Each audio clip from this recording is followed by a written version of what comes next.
Hello दोस्तों, स्वागत है आप सभी का आपके अपने यूट्यूब चैनल एमा वर्ल्ड पॉइंट में। आज आपके लिए प्रैक्टिस सेट नंबर 6 लेके आए हैं जो कि सामान्य ज्ञान का है। तो चलिए शुरू करते हैं आज का प्रैक्टिस सेट। देखते हैं पहला क्वेश्चन क्या है। भारतीय मूल की किस लेखिका को वर्ष 2023 का ब्रिटिश अकादमी पुरस्कार प्रदान किया गया है? अनिता देसाई, कविता सैनी, शिवशंकरी या फिर नंदिनी दास? इसका राइट आंसर हो जाएगा ऑप्शन नंबर डी, नंदिनी दास। इनकी पुस्तक है कोर्ट इंडिया।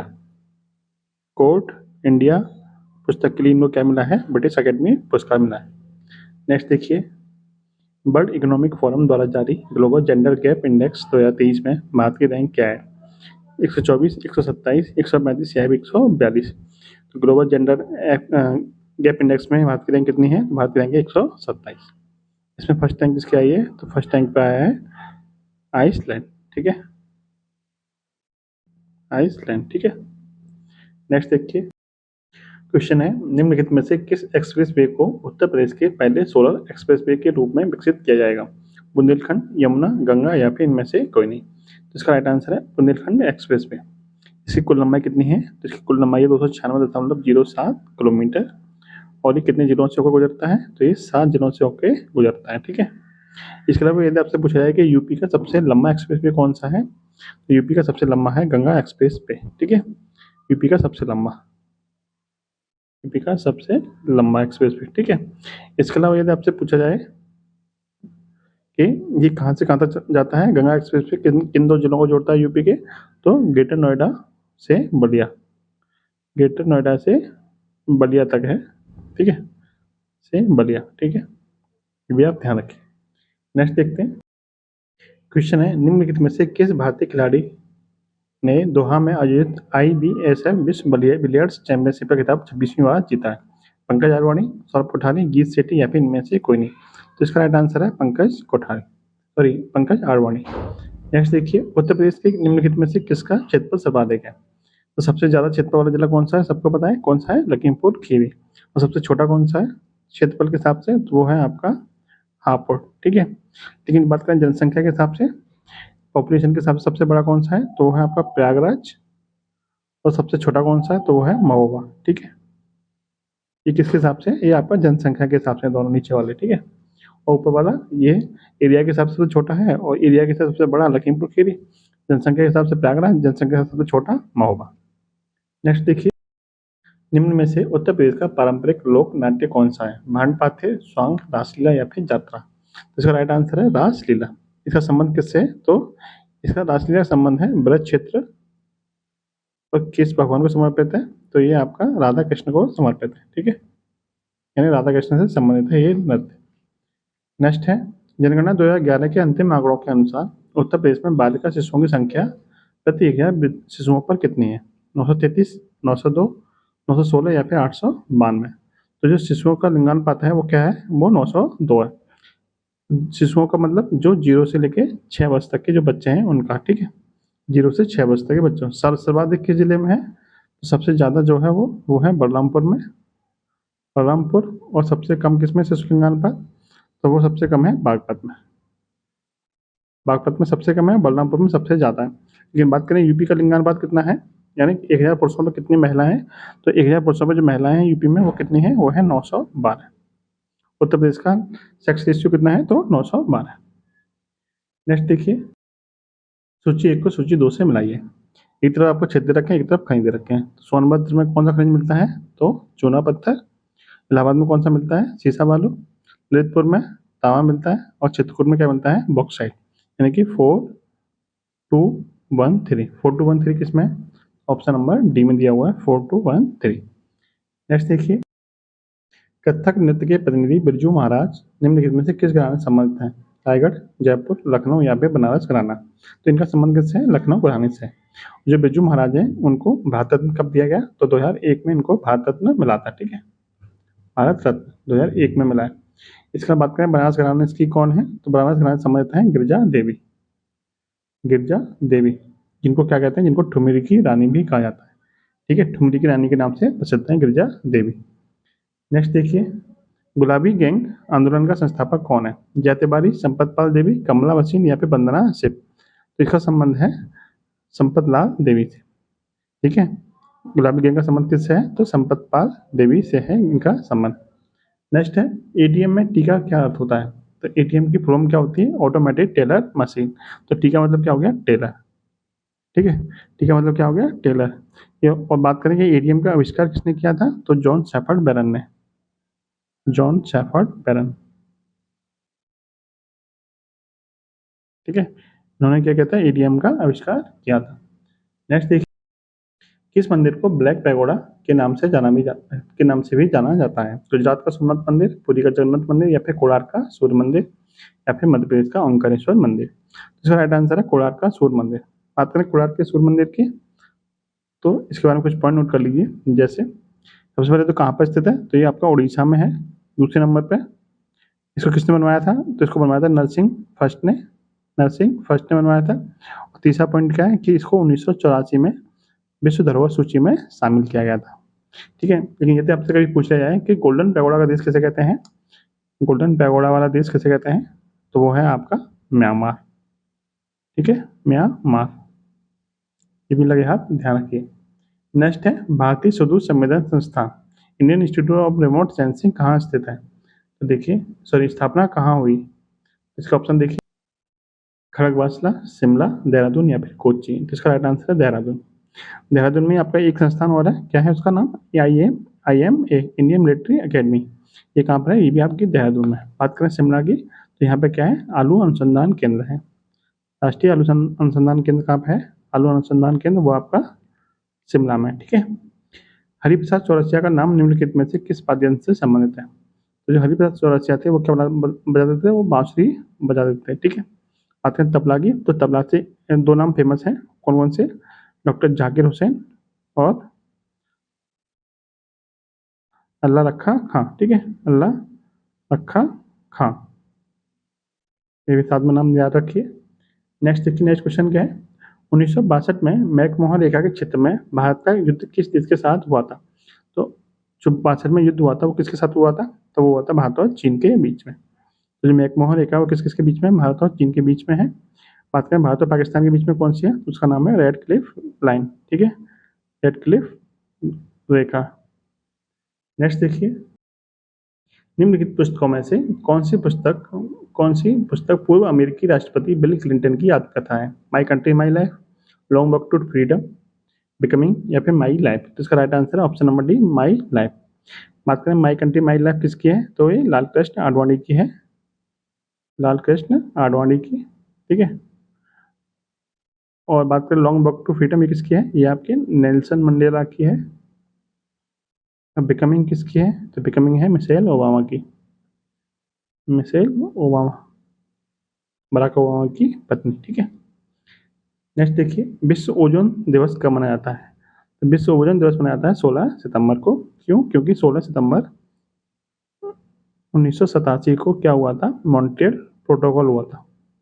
ठीक है, मॉन्ट्रियल प्रोटोकॉल। मॉन्ट्रियल प्रोटोकॉल कहाँ पे है? ये मॉन्ट्रियल शहर कहाँ पे है? तो ये आपका कनाडा में पड़ता है। तो ये प्रोटोकॉल किससे संबंधित है? ये ओजोन परत के क्षरण से संबंधित था, इसलिए ही 16 सितंबर को क्या मनाते हैं? ओजोन संरक्षण दिवस मनाया जाता है, या फिर विश्व ओजोन दिवस मनाया जाता है। ठीक है, इसके अलावा बात करेंगे 2 अक्टूबर को क्या मनाते हैं? तो 2 अक्टूबर को अंतर्राष्ट्रीय अहिंसा दिवस मनाया जाता है। और 9 अगस्त को क्या मनाते हैं? तो 9 अगस्त को आदिवासी दिवस, विश्व आदिवासी दिवस मनाया जाता है 9 अगस्त को। और 31 अक्टूबर को क्या मनाते हैं? राष्ट्रीय एकता दिवस, राष्ट्रीय एकता दिवस। ठीक है, क्यों मनाते हैं 31 अक्टूबर को? क्योंकि 31 अक्टूबर को सरदार वल्लभ भाई पटेल का जन्म दिवस है। नेक्स्ट देखते हैं, गिनी गुणांक का प्रयोग किसके लिए किया जाता है? आय असमानता को मापने के लिए, आय की असमानता को मापने के लिए, आय वितरण को मापने के लिए, या फिर लाभ हानि को मापने के लिए? तो जो गिनी गुणांक का प्रयोग किया था वो किस लिए किया था? आय की असमानता को नापने के लिए। ये किसने विकसित किया था? तो गिनी गुणांक विकसित किया था कोलोराडो गिनी ने। कब? 1912 में। ठीक है, कोलोराडो गिनी ने विकसित किया था 1912 में। नेक्स्ट है, जीएसटी परिषद में कितने सदस्य हैं? 33, 35, 25 या 23? ठीक है, जीएसटी परिषद में कितने सदस्य होते हैं? तो 33 सदस्य होते हैं। और जीएसटी परिषद का उल्लेख किस अनुच्छेद में है? तो 279 ए में है जीएसटी परिषद। और इसका अध्यक्ष कौन होता है? तो इसका अध्यक्ष होता है वित्त मंत्री। ठीक है, ये दोनों पॉइंट आप ध्यान रखिए। नेक्स्ट है, निम्नलिखित में से कौन सी गर्म धारा है? ब्राजील, फॉकलैंड, या फिर लेब्राडोर, या फिर कनारी? तो जो आपकी ब्राज़ील की धारा है वो क्या है, वो आपकी गर्म धारा है, जबकि ये तीनों क्या हैं, ठंडी धारा है। जो आपकी किनारी धारा है, किनारी धारा की वजह से क्या है, विश्व का सबसे बड़ा मरुस्थल सहारा मरुस्थल बना हुआ है, ठीक है। इसी वजह से क्या है, सहारा मरुस्थल का निर्माण हुआ है। और लेब्राडोर का क्या है, ठंडी धारा है जो कनाडा की तरफ से निकल के आती है। नेक्स्ट देखिए, निम्नलिखित विकल्पों में से कौन सा एक सही सुमेलित नहीं है। भारत का कुल क्षेत्रफल 32,87,263, ये बात एकदम सही है। भारत का अक्षांश विस्तार 8 अंश 4 मिनट उत्तरी अक्षांश से 37 अंश 6 मिनट उत्तरी अक्षांश तक, ये भी सही है। और देशांतरी विस्तार कितना है, 68,7 से 97,25, ये भी सही है आपका। भारत में राज्यों की राज्य तथा केंद्र शासित प्रदेशों की संख्या कितनी है, 29 और 7, ये आपका क्या है, गलत है। अभी राज्य कितने हैं, 28 है। और यूटी कितने हैं, यूटी आपके 8 यूटी है, ठीक है। कितने, 8 यूटी हैं। बस आपको कमेंट बॉक्स में एक आंसर देना है, क्या कि भारत का जो सबसे उत्तरी राज्य है वो कौन सा है, ठीक है। भारत का सबसे उत्तरी राज्य कौन सा है, इसका आंसर आप कमेंट बॉक्स में बता दीजिए। नेक्स्ट देखते हैं, अंडमान तथा निकोबार द्वीप समूह का सर्वोच्च शिखर सैडल पीक निम्नलिखित में से किस स्थान पर स्थित है। उत्तरी अंडमान पर, मध्य अंडमान पर, दक्षिण अंडमान पर, या फिर लिटिल अंडमान। इसका सही आंसर क्या हो जाएगा, उत्तरी अंडमान, ठीक है। लेकिन यदि आपसे पूछा है कि जो अंडमान तथा निकोबार की राजधानी है पोर्ट ब्लेयर, वो किस द्वीप पर है, तो वो है आपकी दक्षिणी अंडमान पर, ठीक है। दक्षिणी अंडमान पर है।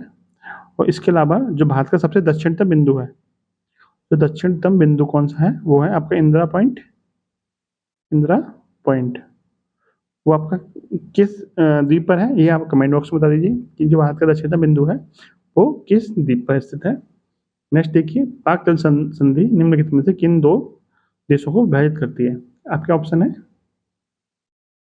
भारत तथा पाकिस्तान, भारत श्रीलंका, भारत बांग्लादेश, या फिर इनमें से कोई। तो जो आपकी पाक जल संधि है वो भारत और श्रीलंका को अलग करती है, लेकिन जोड़ती किस किस को है, तो मन्नार की खाड़ी और बंगाल की खाड़ी को जोड़ती है, ठीक है। बंगाल की खाड़ी में हाल ही में एक चक्रवात आया हुआ है, उसका नाम क्या है, रेमल। इसका नामकरण किसने किया है, तो ओमान ने इसका नामकरण किया है। ये भी आप साथ में ध्यान रखिए। नेक्स्ट देखिए, नेक्स्ट क्वेश्चन क्या है, निम्नलिखित वेदों में से किसे ब्रह्म वेद के नाम से भी जाना जाता है। ऋग्वेद, यजुर्वेद, सामवेद, या फिर अथर्ववेद। तो ब्रह्म वेद किसे कहते हैं, ब्रह्म वेद कहते हैं अथर्ववेद को। अथर्ववेद के बारे में और पॉइंट नोट कर लीजिए, जैसे कि सबसे नवीनतम कौन सा है, सबसे नवीनतम वेद कौन सा है, तो वो आपका यही है। सबसे नया कौन सा है, तो वो आपका अथर्ववेद ही है। दूसरा, जादू टोना या फिर वशीकरण वाला वेद किसे कहते हैं, तो इसे कहते हैं। और इसे ये क्या है, ये आपका वेद त्रयी में शामिल नहीं है, ठीक है। वेद त्रयी में क्या है, ये शामिल नहीं है। वेद त्रयी में 3 वेद आते हैं, ऋग्वेद, यजुर्वेद और सामवेद। अथर्ववेद वेद त्रयी में शामिल नहीं है, ठीक है। इसके बाद बात करें ऋग्वेद। ऋग्वेद क्या है, सबसे पुराना है। सबसे पुराना कौन सा वेद है, तो आपका ऋग्वेद ही है। और सामवेद का संबंध किससे है, तो संगीत से है। और यजुर्वेद का संबंध किससे है, तो यज्ञ वगैरह से है यजुर्वेद का संबंध। नेक्स्ट देखिए, नेक्स्ट क्वेश्चन क्या है, निम्नलिखित में से किसकी तुलना मैकियावेली के प्रिंस से की गई है। तो मैकियावेली की प्रिंस की तुलना से, मैकियावेली के प्रिंस की जो तुलना की गई है वो किससे की गई है, वो की गई है कौटिल्य के अर्थशास्त्र से। जो कौटिल्य की पुस्तक अर्थशास्त्र है उसकी तुलना मैकियावेली के प्रिंस से की गई है। बात करें अर्थशास्त्र की, तो अर्थशास्त्र एक क्या है, ये आपकी राजनीतिक पुस्तक है, ठीक है। इनका संबंध किससे, राजनीति से, ना कि अर्थशास्त्र से। ये क्वेश्चन पूछा हुआ है तो आप ध्यान रखिएगा, ठीक है। बात करें कौटिल्य की, तो कौटिल्य कुछ और नाम भी हैं, जैसे एक तो है चाणक्य, एक है विष्णुगुप्त। विष्णुगुप्त ये किसका नाम है, ये भी आप दोनों नाम किसके हैं, तो कौटिल्य के ही नाम है। और कौटिल्य किन के दरबार में रहते थे वो आप कमेंट बॉक्स में हमें बताना है, ठीक है। नेक्स्ट देखिए, कृष्णदेव राय के दरबार में अष्टदिग्गज कौन थे। 8 महान सेनापति, 8 पराक्रमदाता, या फिर 8 तेलुगु कवि, या फिर 8 मंत्री। तो जो तेलुगु कवि थे 8, उनको बोलते थे अष्टदिग्गज, ठीक है। उनमें एक प्रसिद्ध कौन थे, वो थे आपके तेनालीराम। तेनालीराम, ठीक है। इनकी कहानियाँ आपने पढ़ी होंगी, तेनालीराम। और बात करें कि जो अष्टदिग्गज, आपने अष्टदिग्गज पढ़ा है, इसके बाद आपने पढ़ा होगा अष्टप्रधान, ठीक है। ये किनके दरबार में थे, तो ये आपके शिवाजी के दरबार में थे। इसके अलावा आपने नवरत्न का नाम पढ़ा होगा, नवरत्नों का, तो वो किसके दरबार में थे, वो अकबर और चंद्रगुप्त विक्रमादित्य के दरबार में थे, ठीक है। दोनों का नाम ध्यान रखिए। नेक्स्ट देखते हैं, नेक्स्ट क्वेश्चन क्या है कि दिल्ली के निम्नलिखित सुल्तानों में से किसने सिजदा और प्रवोश की व्यवस्था शुरू की थी। तो सीधा और प्रभु शुरू करने वाला व्यक्ति था बलबन, गयासुद्दीन बलबन। गयासुद्दीन बलबन ने कुछ और भी प्रथाएं शुरू की थी, जैसे सबसे पहली प्रथा थी कि इसने नौरोज त्योहार शुरू किया था। तो नौरोज त्योहार है पारसियों का, उस त्योहार की शुरुआत की थी। दूसरा, लौह और रक्त की नीति अपनाई थी। लौह और रक्त की नीति इसने अपनाई थी। तीसरा पॉइंट, इसने दीवान अर्ज सैन्य विभाग बनाया था। दीवान अर्ज सैन्य विभाग इसी ने बनाया था।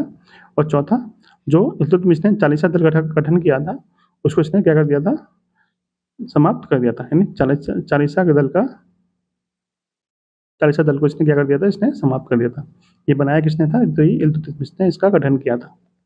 ठीक है, नेक्स्ट देखिए, निम्नलिखित में से कौन सी घटना सबसे पहले घटी थी? खेड़ा सत्याग्रह, चंपारण, सबनावज्ञा या फिर असहयोग आंदोलन? तो बात करें असहयोग आंदोलन की, तो ये 1920 में हुआ है। सबनावज्ञा आंदोलन ये आपका 1930 में हुआ है। चंपारण 1917 में शुरू हुआ था और खेड़ा सत्याग्रह 1918 में। तो सबसे पहले इनमें कौन हुआ है, तो चंपारण सत्याग्रह। नेक्स्ट देखते हैं,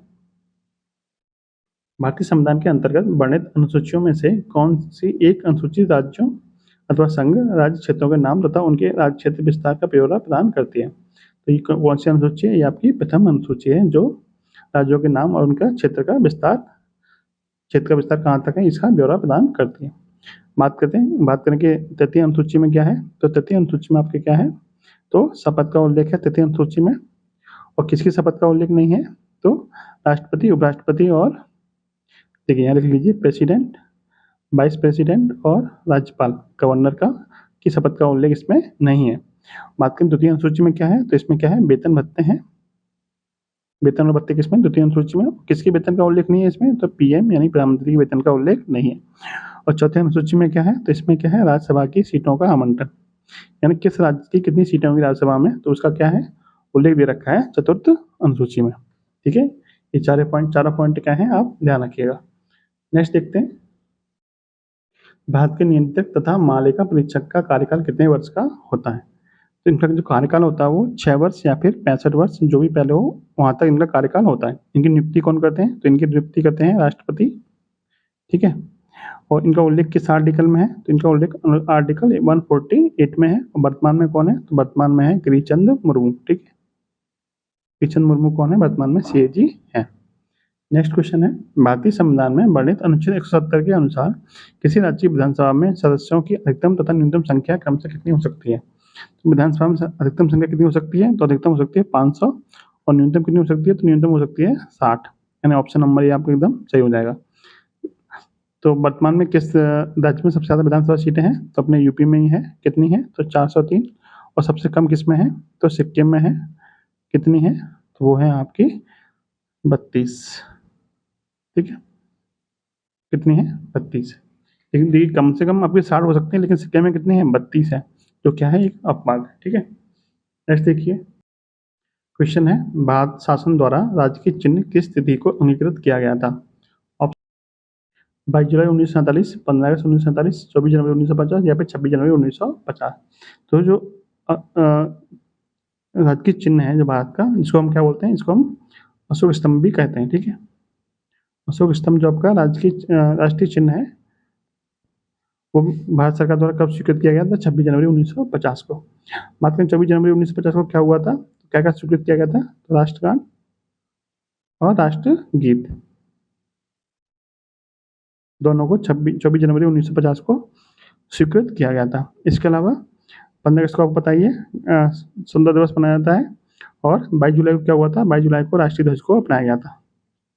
राष्ट्रीय ध्वज को कब अपनाया गया था, तो 22 जुलाई को अपनाया गया था, 22 जुलाई 1947 को।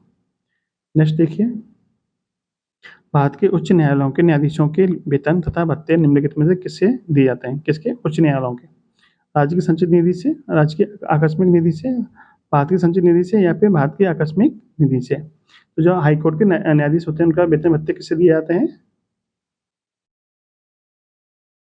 देखिए इसका जो राइट आंसर होगा वो क्या होगा, वो ऑप्शन नंबर ए आपका हो जाएगा, राज्य की संचित निधि से। लेकिन जो उनकी पेंशन जो होगी, ठीक है, जो उनकी पेंशन होगी वो किससे दी जाएगी, तो उनकी जो पेंशन होगी वो दी जाएगी भारत की संचित निधि से। ठीक है, वेतन तो राज्य की संचित निधि से दिए जाएंगे, लेकिन पेंशन भारत की संचित निधि से दिए जाएंगे। ठीक है, भारत की संचित निधि से, ये आपको पॉइंट ध्यान रखना है। पेंशन संचित निधि से दी जाएगी, किसकी? भारत की। और जो वेतन है वो राज्य की संचित निधि से दिए जाएंगे। लेकिन जो सुप्रीम कोर्ट के जज होते हैं, उनका भारत की संचित निधि से ही वेतन और पेंशन दी जाती है। ठीक है, ये भी आप ध्यान रखिए। नेक्स्ट एक, रक्त में हीमोग्लोबिन बनाने के लिए निम्न में से क्या आवश्यक है? तो हीमोग्लोबिन क्या होता है? हिम धातु होती है, वो क्या होता है? लोहा होता है। तो क्या आवश्यक हो जाएगा उसके लिए? आयरन हो जाएगा। ठीक है, और हीमोग्लोबिन का काम क्या होता है कि ऑक्सीजन को विभिन्न शरीर के विभिन्न अंगों तक पहुंचाना क्या होता है? हीमोग्लोबिन का कार्य होता है। ठीक है, ग्लाइकोजन की एकलक इकाई क्या होती है? तो ग्लाइकोजन किससे मिलकर बना होता है? तो ग्लाइकोजन मिलकर बना होता है ग्लूकोज से। ठीक है, ग्लूकोज से मिलकर बना होता है ग्लाइकोजन। ये ग्लूकोज को ग्लाइकोजन में चेंज कौन करता है? तो वो चेंज करता है यकृत। ठीक है, और संचय भी किसका कहाँ पे होता है? तो यकृत में ही ग्लाइकोजन का संचय होता है। फ्रक्टोज क्या होती है? तो जो फलों में शर्करा पाई जाती है, फलों में जो शर्करा पाई जाती है वो कौन सी होती है? तो आपकी वो फ्रक्टोज ही होती है। नेक्स्ट देखिए, निम्नलिखित में से किसे ग्रह की गति के नियमों का प्रतिपादन करने का श्रेय दिया जाता है? तो ग्रहों की गति किसने बताई थी? तो केप्लर ने बताई थी ग्रहों की गति। ठीक है, न्यूटन ने क्या दिया था? तो गुरुत्वाकर्षण का सिद्धांत किसने दिया था? गुरुत्वाकर्षण का सिद्धांत दिया था न्यूटन ने। और गैलीलियो ने किसकी खोज की थी? तो दूरबीन की खोज किसने की थी? तो गैलीलियो ने दूरबीन की खोज की थी। नेक्स्ट देखिए, चमगादड़ किस प्रकार की ध्वनि तरंगों के परावर्तन का उत्सर्जन और अनुसंधान करके शिकार को खोजते हैं और अंधेरी रात में उठते हैं? तो ध्वनि कौन सी है? वो आपकी ध्वनि है पराध्वनिक तरंगे। ठीक है, इसको अपशब्द तरंगे भी कहा जाता है, जिनकी ध्वनि कितनी होती है? 20,068 से अधिक होती है। ठीक है, और नेक्स्ट क्वेश्चन देखिए आज का, वो क्या है? पौधों की वृद्धि मापने के लिए किस यंत्र का प्रयोग किया जाता है? तो पौधों की वृद्धि किससे नापते हैं? तो उसको नापते हैं हम क्रेस्कोग्राफ से, पौधों की वृद्धि। जबकि हाइग्रोमीटर से क्या नापते हैं? तो आर्द्रता नापते हैं।